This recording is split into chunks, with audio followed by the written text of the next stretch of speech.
All right, so today we're going to continue with working on modeling. Remember last class we solved several word problems. You did several on your own. Today we're going to do more with it. And these problems, though, once we write an equation, may involve a quadratic.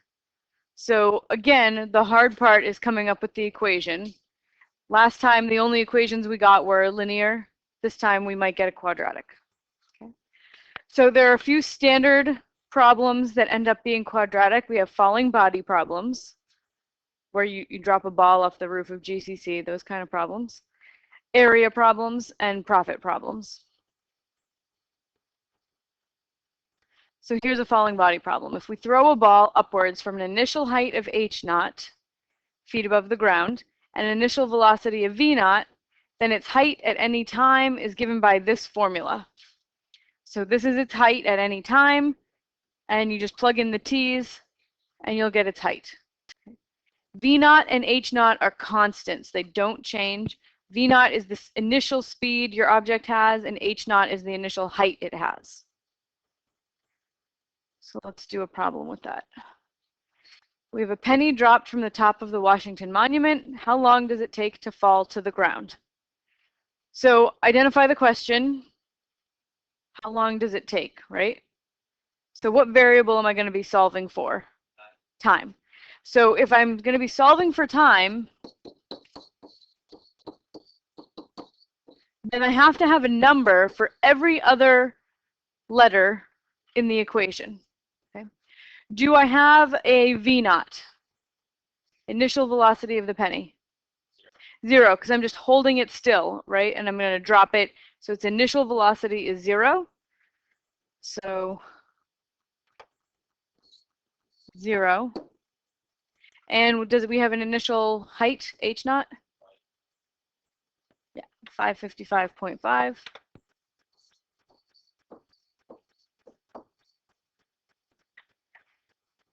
And do I have an h?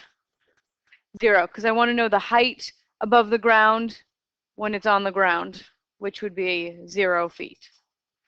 So I'll put a 0 there. 0 times t is 0, so that whole term just goes away.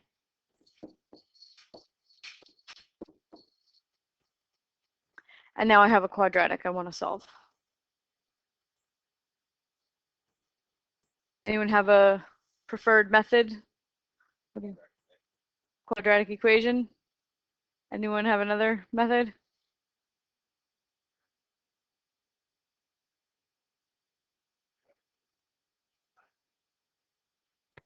Sure, so I would have negative 555.5 equals 16t squared.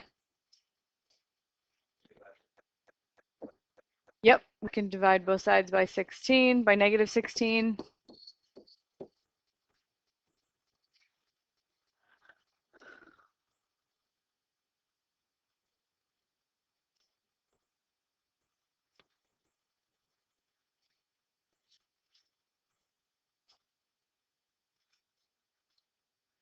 So 555.5 divided by 16. I didn't bother with the negatives because they're both negative, and I know that when I divide them, the answer will be positive.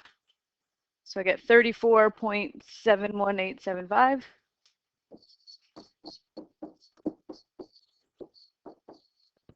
Which means that t will be the square root of that.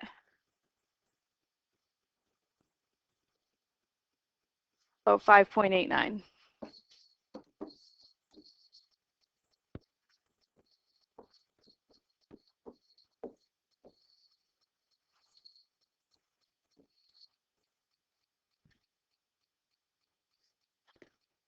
And again, I only gave the positive answer because we don't know what happens before time t equals 0 when we let go of the penny. Yes, Flora? Because if you're just holding a penny still, what's its velocity right now? Nothing. If you're dropping it, it's going to be 0. If you throw it up in the air, then it would have some velocity, because it's going to have some velocity, whatever velocity your arm had when you let go of it. Or you could stand at the top of the, what was it, the Washington Monument? You could stand at the top and throw it down, right? As opposed to just dropping it. So, yep, so then it would have a velocity. Because 0 times t is 0. So this term just becomes 0, so why even bother writing it down? Yep.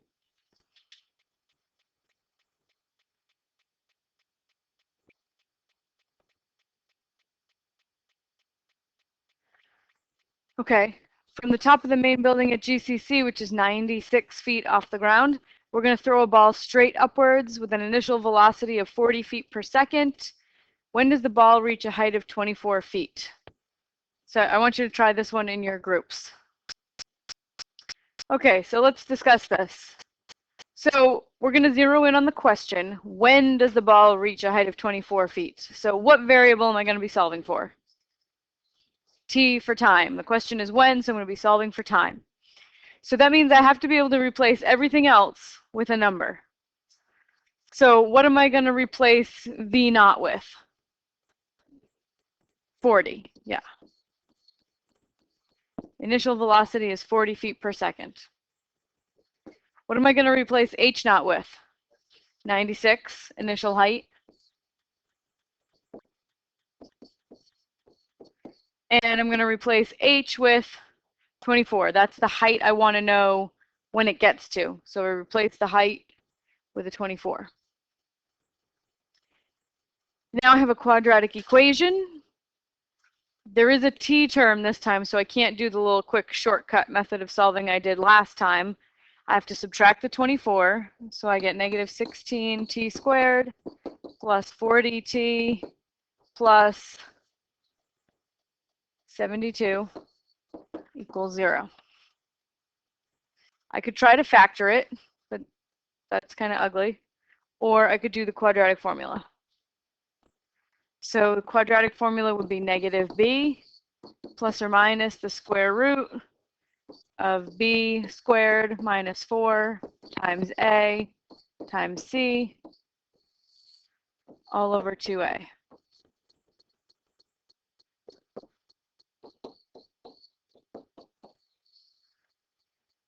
So I'll have my calculator do some of this for me.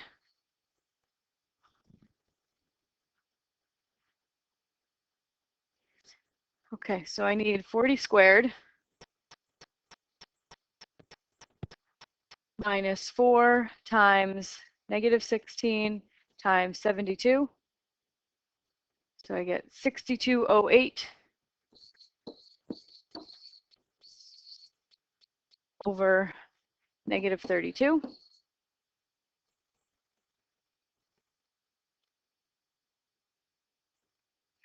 I'm going to square root that. So it's a little nifty shortcut in your calculator to use is the answer button.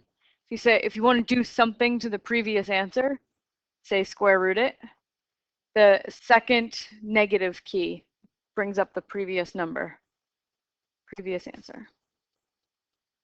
So I get 78.8.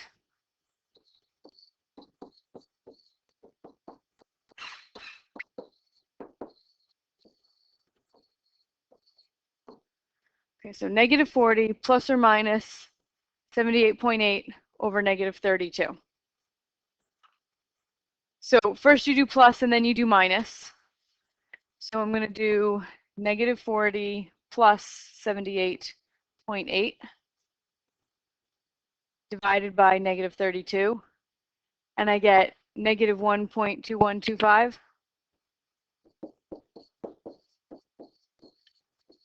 Or then I do the minus, negative 40 minus 78.8 divided by negative 32. And I get 3.7125. So which one's my answer? The positive one. Yeah.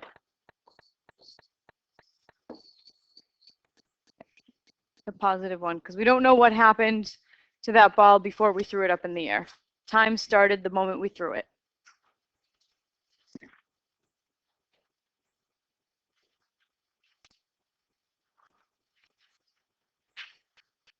Okay, so another common place where we'll see quadratic equations pop up is area. So we have a frame for a picture that's 2 inches wide. So that is the distance across is 2 inches.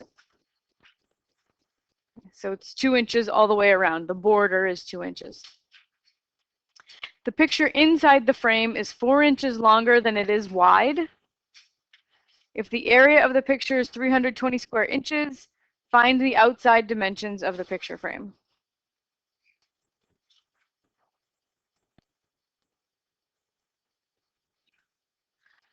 Okay, so narrow in on the question.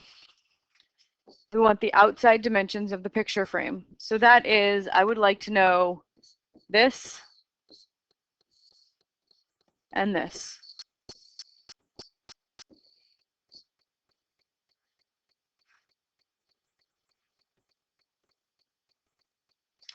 Now, some of the information they gave us was about the inside dimensions. Yeah, question?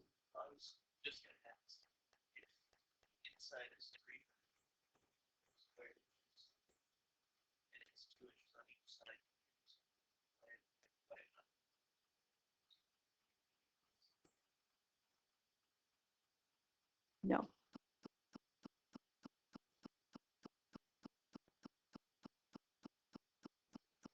So, sorry, so you're saying the inside is 320 square inches, right? So you want to multiply by 2 by 2? Well, that would actually be this little square is 2 by 2. So you're not adding enough if you just add that on.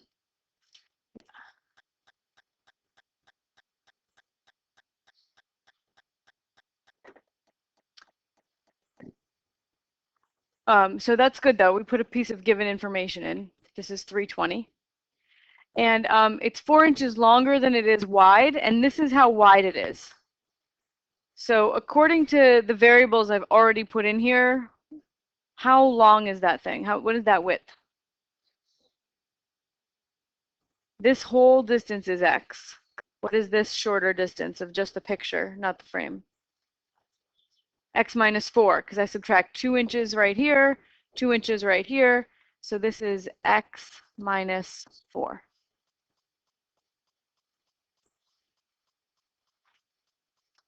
And then how does the length of the picture compare to the width?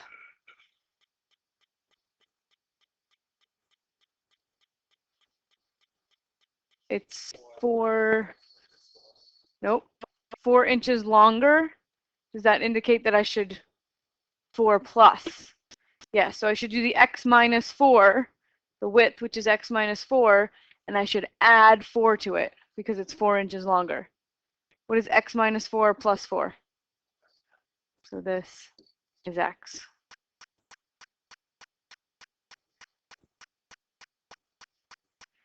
Which means that what is y actually? Instead of introducing a second variable y, could I write it in terms of x? X plus 4, because I just have to add 2 here and 2 here.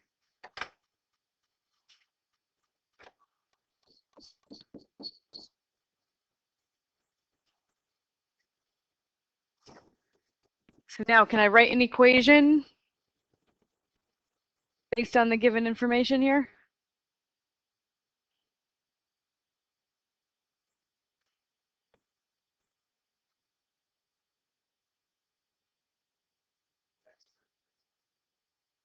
You got it. Yes. Length times width gives you area. So x times x minus 4 should give you 320.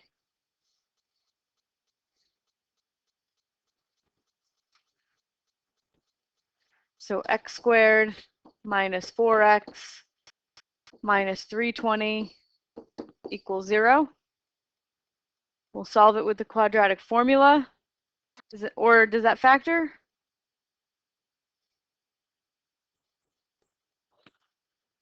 I don't know. We'll just quadratic formula. So x equals negative b plus or minus the square root of b squared minus 4 times a times c all over 2a.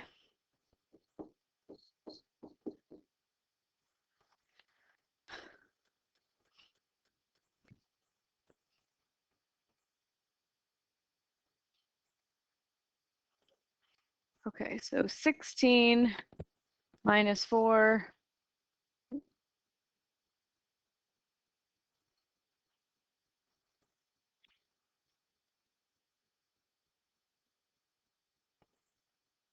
1296, square root that,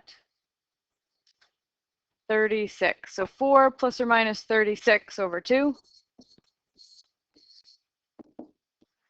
So 4 plus 36 is 40, divided by 2 is 20. 4 minus 36 is negative 32, over 2 is negative 16. Which one is my answer? 20, because you can't have a negative length. So it's got to be the 20. So x is 20, and x plus 4 would be 24. So the outer dimensions of the picture frame are 20 by 24.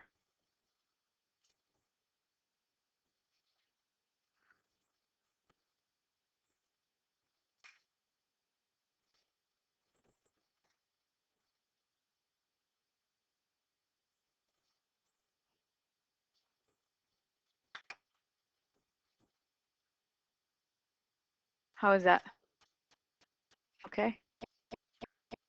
All right.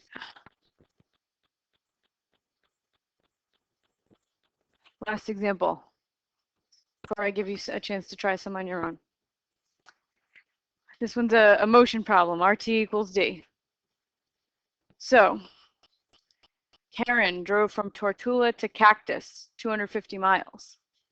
Then she drove from Cactus to Dry Junction, where her speed was 10 miles per hour faster. And the trip from Cactus to Dry Junction was 360 miles. And the total trip took 11 hours. What was her speed from Tortula to Cactus? So narrow in on the question, what was her speed from Tortula to Cactus? We'll let that be x. Speed from Tortula to Cactus. Then we're going to build a table to organize all the information that we have. There's 2 legs to the trip and a total trip. So we're going to have, so the first leg is Tortula to Cactus. Then the next leg is Cactus to Dry Junction. And then we have the total trip.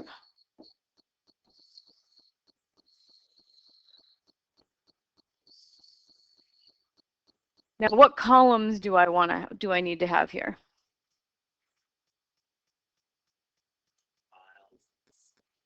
Yep, I need rate.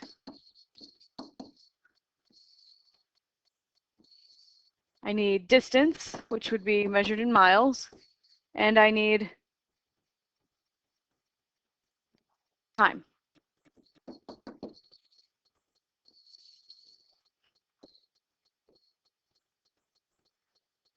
Okay, so we already said we're going to let x be the speed from Tortula to Cactus. So based on the given information in the question, what's her speed from Cactus to Dry Junction?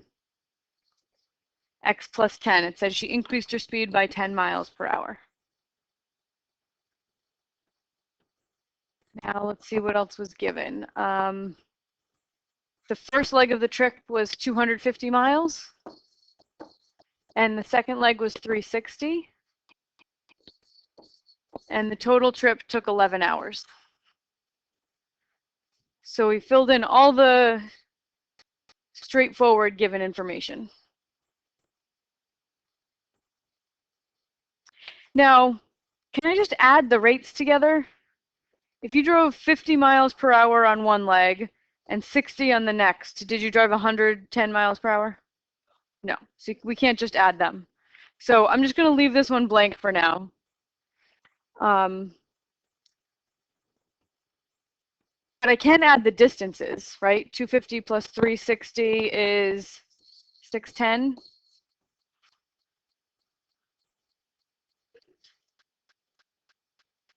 Now, if you know speed and you know distance, how do you get time?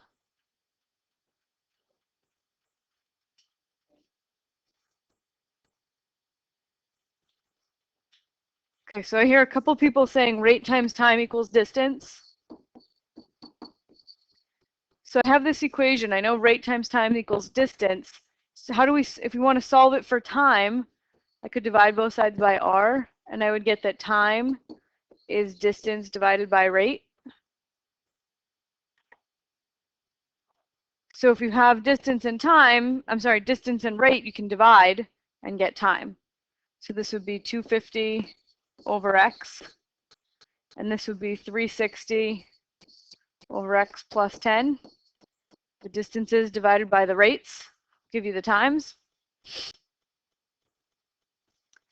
Now, the rate is not additive. We said we can't just add these together, right? But the distance was additive. Is the time additive? Can you add the time spent on leg 1 to the time spent on leg 2 and get the total time? Yes.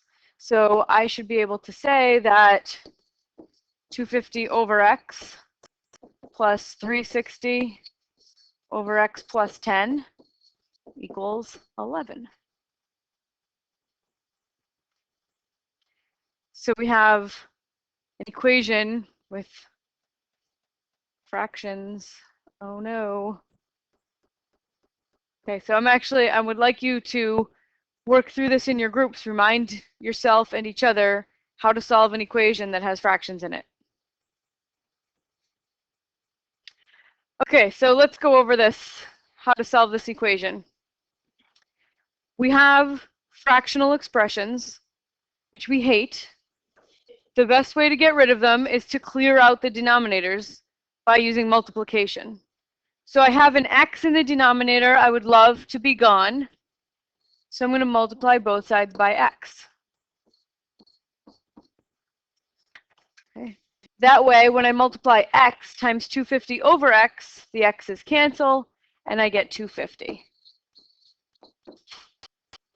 Now, when I distribute that x to the next term over here, the 360 over x plus 10, when I multiply fractions, you have to multiply the tops and multiply the bottoms. So I get 360x over x plus 10. And can I cancel the x's there? No, because it's addition. The x plus 10 is being added. So that's going to equal 11x. So I have vanquished one of my denominators. It's gone. Now I can try to get rid of my x plus 10 by multiplying both sides by x plus 10.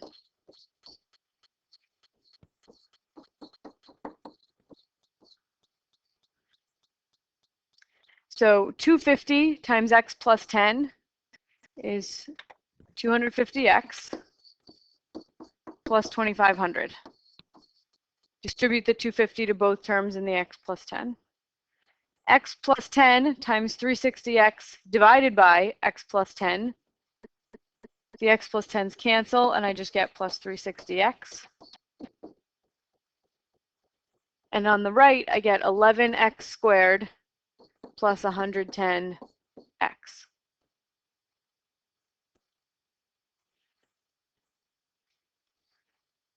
So now I have a quadratic.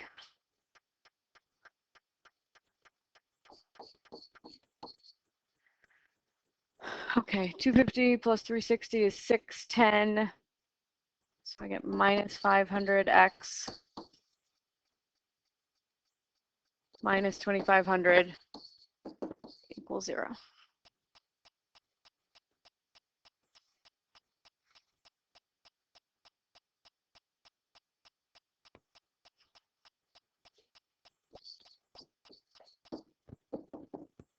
And you use the quadratic formula.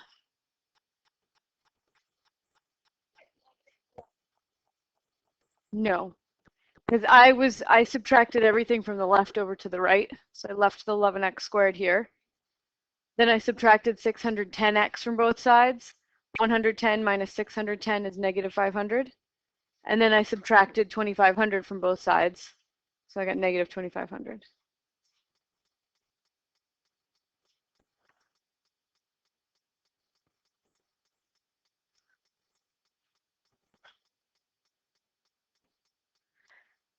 Okay, so we have this technique of clearing the denominators. Are there any lingering questions on that?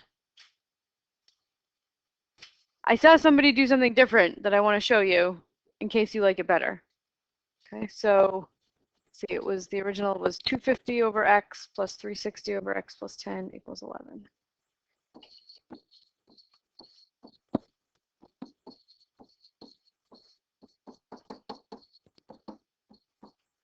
Okay, so I saw one person getting a common denominator so that they could add the two fractions on the left. So in that case, I would multiply this fraction by x plus 10 over x plus 10. I would multiply this fraction by x over x. And then I would have 250x plus 2500 over my common denominator, x times x plus 10, plus 360x over my common denominator, which is x times x plus 10, equals 11. Add the fractions now that I have the same denominator. I can just combine the like terms, add the numerators. So I get 610x plus 2500 over the common denominator equals 11. Then you can multiply both sides by the common denominator. Or think of this as 11 over 1 and cross multiply. So you have 610x plus 2500 is equal to 11 times the common denominator, which is x times x, what was it? Plus 10, yeah. And then you're going to end up with the same quadratic equation we did the other way.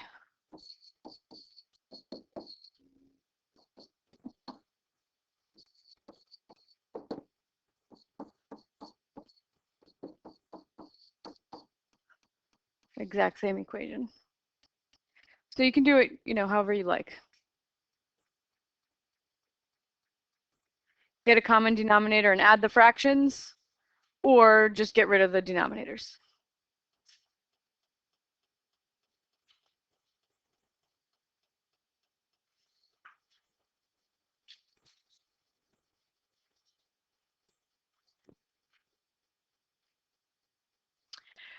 Okay, so there's some problems for you to try in your groups.